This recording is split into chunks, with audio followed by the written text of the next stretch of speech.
स्वागत है मेरे प्रिय मित्रों, आप सबका फिजिक्स के इस नए लेक्चर में। आज का हमारा टॉपिक है कूलाम का नियम। जी हाँ दोस्तों, आज हम देखेंगे कि कूलाम का नियम क्या होता है। कूलाम का नियम जो होता है वह दो बिंदु आवेशों के बीच बल को बताता है। ठीक है, जैसे बात समझिएगा। मान लीजिए कोई आवेश Q है, ठीक है, एक दूसरा आवेश ये भी मान लीजिए Q1 है, Q2 है, ठीक है, दोनों आवेश हैं।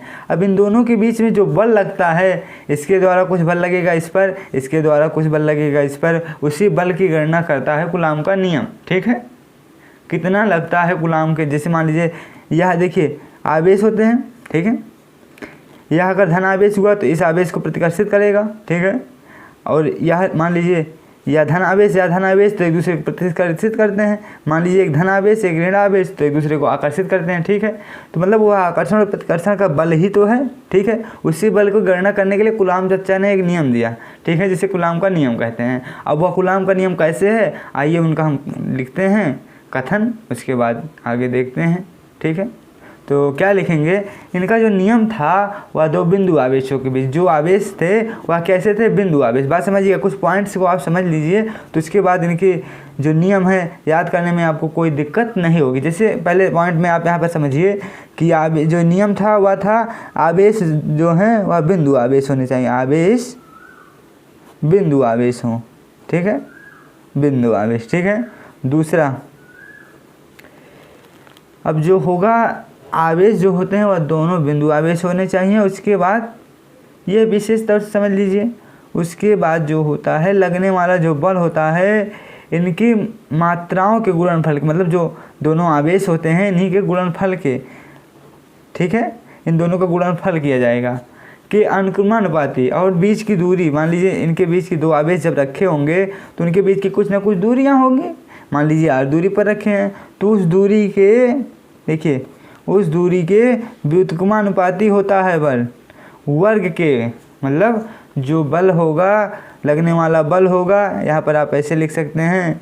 ठीक है, मतलब लगने वाला बल आवेशों की मात्राओं के गुणनफल के अनुक्रमानुपाती तथा बल जो है आवेशों के बीच की दूरी के वर्ग के व्युत्क्रमानुपाती होता है। यही 3 पॉइंट आप समझिएगा। इसी 3 पॉइंट के आधार पर आप कूलाम का नियम लिख लेंगे। ठीक है, तो क्या कहा हमने, क्या होना चाहिए, दोनों आवेश बिंदु होने चाहिए, मतलब छोटे बिंदु आवेश होने चाहिए। ठीक है, और जो होगा या बल होगा जो आवेशों की मात्राओं के गुणनफल के अनुक्रमानुपाती होगा, और जो बल होगा आवेशों के बीच की दूरी के वर्ग के व्युत्क्रमानुपाती होगा। बात समझ में आई। चलिए ठीक है, आइए अब हम लिख सकते हैं इनका नियम कैसा था। अब लिखिए, अपने आप देखिए, बात समझिएगा हम क्या बता रहे हैं आपको।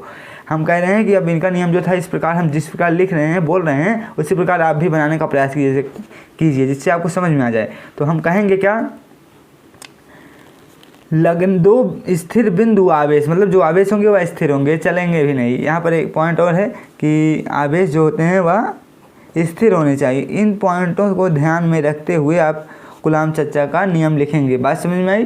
चलिए ठीक है, तो कहेंगे क्या कि दो स्थिर बिंदु आवेश हों, मतलब स्थिर, क्या कहा हमने, दो स्थिर बिंदु आवेशों के बीच लगने वाला बल। क्या कहा, दो स्थिर बिंदु आवेशों के बीच लगने वाला बल आवेशों की मात्राओं के, ठीक है, गुणनफल के अनुक्रमानुपाती तथा उनके बीच की, किनके बीच की, आवेशों के बीच की दूरी के वर्ग के व्युत्क्रमानुपाती होता है। बात समझ में आई। चलिए ठीक है, तो हम लिखेंगे क्या, अब देखिए हम लिख रहे हैं ना, आप बात समझिएगा हमारी। तो हम कहेंगे क्या, दो स्थिर बिंदु आवेशों के बीच क्या लगने वाला, तो हमने क्या कहा यहाँ पर देखिए, कुछ लिखे समझिएगा, समझते चलिए तभी मज़ा आएगा। फिजिक्स अगर आप समझते हैं तो पढ़ने में मज़ा ही कुछ अलग है। तो हमने क्या कहा, दो स्थिर बिंदु आवेशों के बीच लगने वाला बल, क्या लगने वाला बल, ठीक है, आवेशों की, क्या, आवेशों की मात्राओं के गुणनफल के, क्या, गुणनफल के अनुक्रमानुपाती, क्या अनुक्रमानुपाती तथा उनके किनके आवेशों, उनके बीच की दूरी के वर्ग के क्या होता है, व्युत्क्रमानुपाती होता है, व्युत्क्रमा, ठीक है, इधर लिख देते हैं, अनुपाती होता है। बात समझ में आई? हमने क्या लिखा यहाँ पर, वही जो अभी हमने आपको बताया कि दो स्थिर बिंदु आवेशों के बीच लगने वाला बल उनके बीच की दूरी के वर्ग के व्युत्क्रमानुपाती और उनकी मात्राओं के अनुक्रमानुपाती होता है। सॉरी, समझिए बात को थोड़ा फिर से देखिए। हमने कहा कि दो स्थिर बिंदु आवेशों के बीच लगने वाला जो बल होगा वह आवेशों की मात्राओं के गुणनफल के अनुक्रमानुपाती तथा आवेशों के बीच की दूरी के वर्ग के व्युत्क्रमानुपाती होता है। बात समझ में आई? यही कहा हमने। तो देखिए अब वह बल हम चलिए निकालते हैं, ठीक है। तो सबसे पहले पॉइंट में कहेंगे, यहाँ पर देखिए लिखने का भी तरीका होना चाहिए, ठीक है, ऐसे नहीं उल्टा लिख दिया जाए, ठीक है। तो यहाँ पर आप लिखेंगे लगने वाला बल, ठीक है, लगने वाला बल F आवेशों के गुणनफल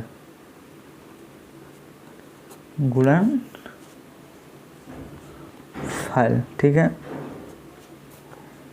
के अनुक्रमानुपाती, क्या अनुक्रमानुपाती, ठीक है।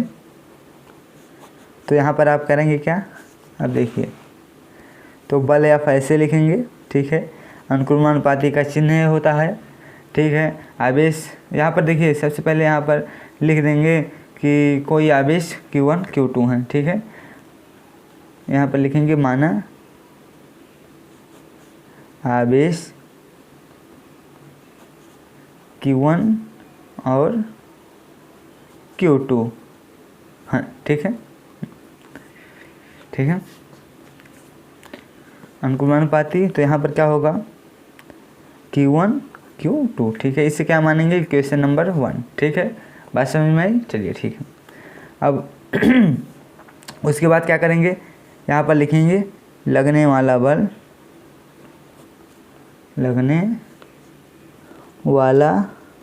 बल बीच की दूरी के वर्ग के व्युत्क्रमानुपाती, ठीक है। तो यहाँ पर देखिए 1/r², ठीक है, इक्वेशन नंबर 2, ठीक। बात समझ में। देखिए अब समीकरण 1 और 2 से हम देखिए क्या करते हैं, क्या करेंगे, कहेंगे यहाँ पर लिखेंगे समीकरण 1 और समीकरण 2 से, ठीक है। तो क्या होगा, समीकरण 1 और 2 से क्या होगा, बात समझिएगा। F बराबर F अनुक्रमानुपाती लिखिए Q1 Q2/r²। बात समझ में आई? ठीक है, यही होगा समीकरण 1 और 2 से, यही हो जाएगा, ठीक है। तो अब बात हमारी थोड़ा समझिएगा, ठीक है, क्या कीजिएगा, समझिएगा। अब जब भी इस अनुक्रमानुपाती का चिन्ह हटता है कोई ना कोई नियतांक लगता है, ठीक है, यह नियम है फिजिक्स का। अनुक्रमानुपाती हटा तो क्या लगा, नियतांक लगा, ठीक है, नियतांक हटा तो अनुक्रमानुपाती लगा। बात क्लियर? चलिए ठीक है। तो यहाँ पर समस्या है कि कौन सा नियतांक लगेगा, उसे हम आपको बता ही दे रहे हैं, नॉट फॉर चिंता। चलिए देखिए, तो यहाँ पर जो नियतांक लगा वह देखिए क्या लगा, यह बराबर 1/4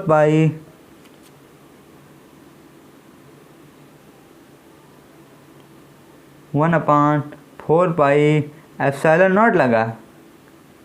क्या लगा है भाई, 1/4 पाई एप्सिलॉन नॉट लगा है, ठीक है, बात समझ में आई। तो यहाँ पर देखिए 1/4πε0 हो गया, ठीक है। Q1 Q2 अपान में R² हो गया, ठीक है, बात समझ में आई। तो चलिए देखिए यह हो गया। अब देखिए यही हमारा जो है कूलाम का नियम आ गया, यही हमें प्रूफ करना था। कूलाम चचा का नियम यहीं पर समाप्त होता है, ठीक है। जैसा कि हमें था कि आवेशों के बीच में लगने वाला बल जो था उनके बीच की दूरी के वर्ग के व्युत्क्रमानुपाती और उनकी मात्राओं के जो है अनुक्रमानुपाती था, दूरी के व्युत्क्रमानुपाती था, यही नियम था। तो इसी को हमने यहाँ पर प्रूफ किया, ठीक है। अब देखिए इसका कुछ ना कुछ मान होता होगा और इसका मात्रक भी निकालते हैं, ठीक है। और यहाँ पर जो है देखिए 1/4πε0, ठीक है।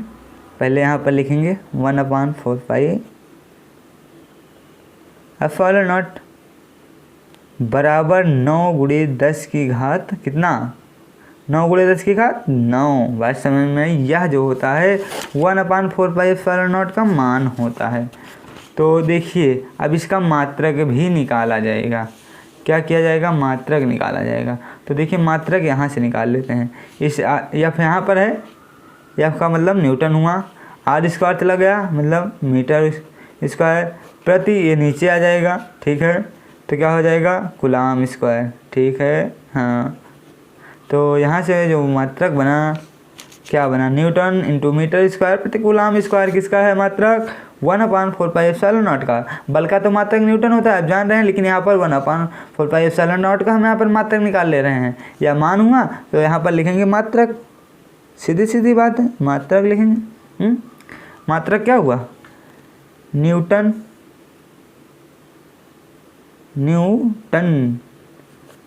इंटू मीटर स्क्वायर, ठीक है, प्रति कूलाम स्क्वायर, कूलाम स्क्वायर, ठीक है। Just final. अब यहाँ पर एक चीज़ और समस्या है, ये तो 1/4πε0 का मान हुआ। अब हम केवल ε0 का निकालते हैं। क्या निकालते हैं, अब यहाँ पर ε0 क्या है, ε0 जो है निर्वात की विद्युतशीलता है, ठीक है, निर्वात की विद्युतशीलता है। हाँ, तो क्या करेंगे यहाँ पर ε0 बराबर जब निकालेंगे, ये 4π इधर, मतलब ये देखिए इधर चला जाएगा, ये नीचे आ जाएगा, ठीक है, मतलब ये नीचे आ जाएगा, ε0 उधर चला जाएगा। तो जो इसका मान आता है इसे आप मल्टीप्लाई कर लीजिएगा, अभी हम आपको बता दे रहे हैं, ठीक है। क्या होता है 8.85 × 10 की घात -12। और देखिए अब ε0 का मात्रक निकालिए। अभी हमने 1/4πε0 का मात्रक निकाला है, जी हाँ। अब हम क्या करेंगे, ε0 का मात्रक निकालेंगे। तो बात समझिएगा, तो ε0 का मात्रक कैसे निकलेगा। अब देखिए यहाँ पर यह मात्रक किसका है, किसका है भाई, किसका है, देखिए न्यूटन, यहाँ पर देखिए न्यूटन लिखा है, क्या है, इसे पूरा लिख दीजिए तो आपको समझ में आ जाएगा। 1/4πε0 बराबर newton metre square, newton into metre square प्रति कूलाम स्क्वायर, ठीक है। से प्रेजेंट करते हैं, ठीक है। देखिए तो ऐसा है, ε0 उधर चला जाएगा, ठीक है। तो क्या हो जाएगा, यह ऊपर आ जाएगा बटे में है, तो क्या होगा, कूलाम स्क्वायर, नीचे आया न्यूटन, नीचे आया इंटू मीटर स्क्वायर, मतलब इसी का उल्टा, मतलब coulomb square newton metre square, ठीक है, सीधी सीधी बात। तो यहाँ पर देखिए, यहाँ पर मात्रक लिखेंगे, मात्रक क्या हो जाएगा, coulomb square, coulomb square newton into metre square, ठीक है। यही हमें, इतनी चीज़ों को आप ध्यान दीजिएगा। चलिए आइए एक बार पुनः आपको दिखा देते हैं हमने क्या पढ़ा, हमने क्या सीखा भाई। हमारे पास क्वेश्चन था कूलाम का नियम, ठीक है। कूलाम का नियम यह था कि दो स्थिर बिंदु आवेशों के बीच लगने वाला जो बल है वह आवेशों की मात्राओं के गुणनफल के अनुक्रमानुपाती तथा उनके बीच की दूरी के वर्ग के व्युत्क्रमानुपाती होता है। यही था कूलाम का नियम। तो उसके बाद हमने उसे निकाला और हमारा अंततः हमने कहा यहाँ पर F अनुक्रमानुपाती Q1 Q2, ठीक है, F व्युत्क्रमानुपात 1/r², ठीक है। और यहाँ पर जब हमने दोनों को कंबाइंड किया तो देखिए यहाँ पर आया Q1 Q2 r², ठीक है। उसके बाद नियतांक लगाया गया, अनुक्रमानुपाती हटा तो नियतांक लगता है। अब इस नियतांक का हमने मान देखा, मात्रक देखा। उसके बाद इसमें जो है ε0 है, एक 1/4πε0 का मान निकाला, लेकिन हम यहाँ पर ε0 का फिर मान निकाले और मात्रक निकाले, जैसा कि आप यहाँ देख सकते हैं किस प्रकार यहाँ पर यह हल होता है कूलॉम का नियम। अगर आप 12th क्लास की फ़िज़िक्स को 2023 में बढ़िया से बढ़िया करना चाहते हैं और अच्छे से अच्छे अंक लाना चाहते हैं तो हमारे चैनल से जुड़िए। और प्रत्येक टॉपिक प्लेलिस्ट बनी हुई है, प्रत्येक टॉपिक और चैप्टर की प्लेलिस्ट बनी हुई है। आप जाइए चैप्टर की प्लेलिस्ट को खोलिए, वहाँ से हर एक टॉपिक पढ़िए और अपने भविष्य को उज्जवल कीजिए। बाकी हम आपको मिलते हैं नेक्स्ट वीडियो में।